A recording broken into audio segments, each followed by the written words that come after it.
Bonton is an old neighborhood. Used to be a different kind of neighborhood, though. It's isolated. You have a Highway 175 to the north and the Trinity River to the south and railroad track that comes through it. Tucked away in an isolated corner of the city, you might call Bonton the back roads of Dallas. But be warned, this rundown neighborhood is no idyllic country lane. There's 2,500 people in Bonton. 95% or so of the men have been to prison. I have yet to meet a woman that hasn't been sexually abused or raped. Violent crime, unemployment, poverty. The harder you look at Bonton, the more problems you'll see. Local resident Daron Babcock knows this firsthand. Jerry. Yes, sir. Will you take these to the chickens, please?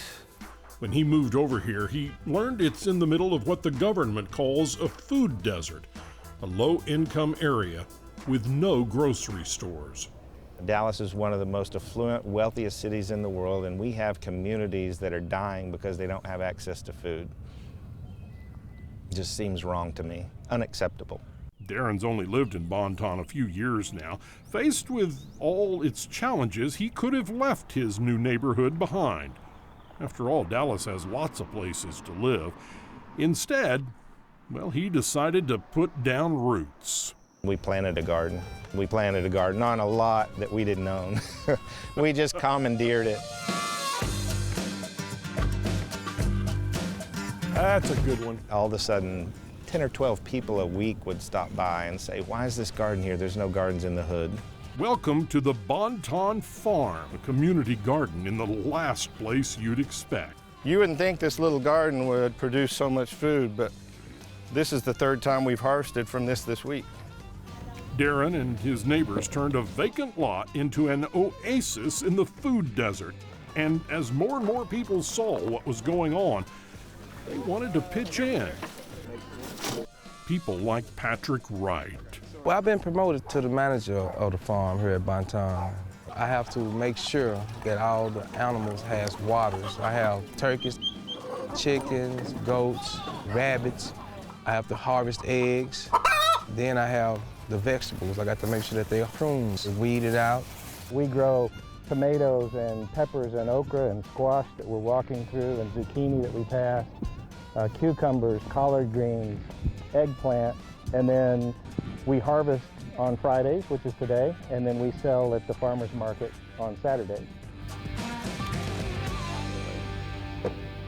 Hey, Lucy, Ethel, Laverne, Shirley, Jesse, Sylvan, Anna, and Sydney. I got Sydney, she was 1 day old. We take our bounty from the farm and we go to the farmer's market every Saturday and we sell it, and from our proceeds we've created 2 full-time jobs and 1 part-time job.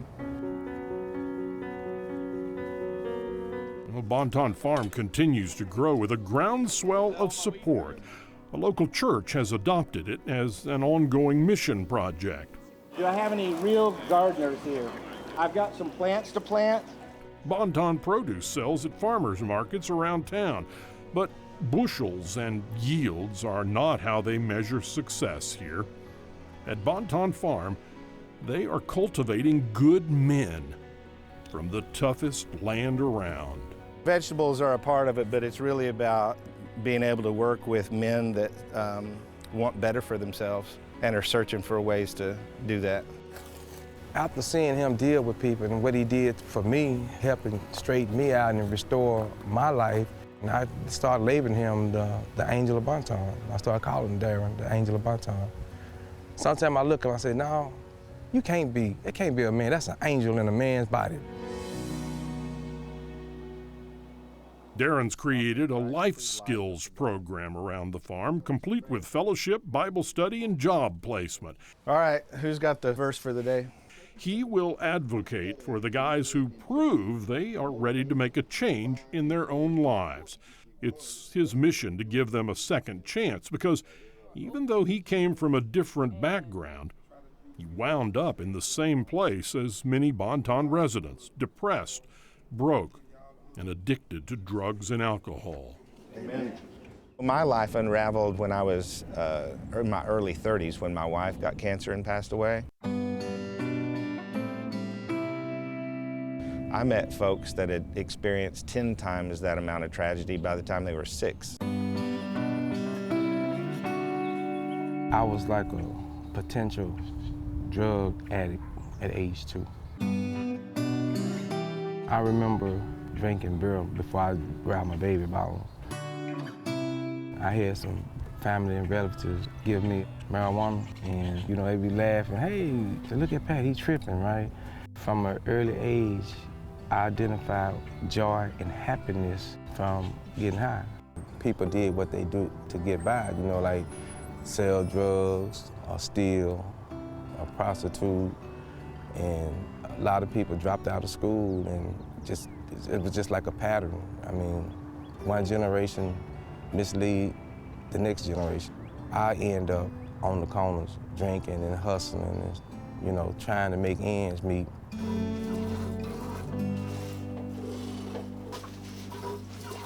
I'm 46 years old, I don't have anything. I'm tired to the point where I'm starting over again in life. So I'm crying out to God, like, man, I wish I could just go on to another plane of existence.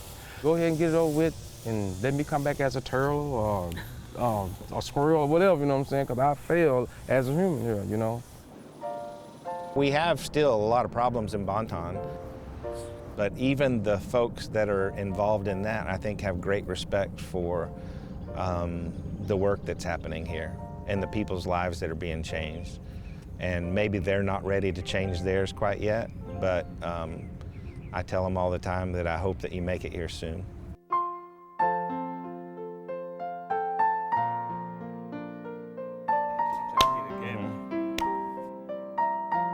Come on.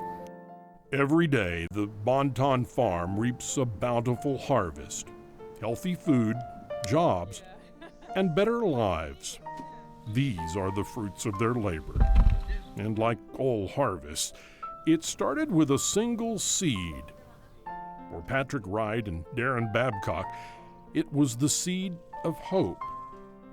And now the faces of this neighborhood, once lost men, are the faces of change. I've always been part of the problem. Like I was a product of the environment. Now I'm working on a PhD.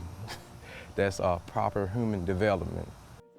I would love to see in my lifetime Bonton to become something that people look at and say, I didn't know this was possible.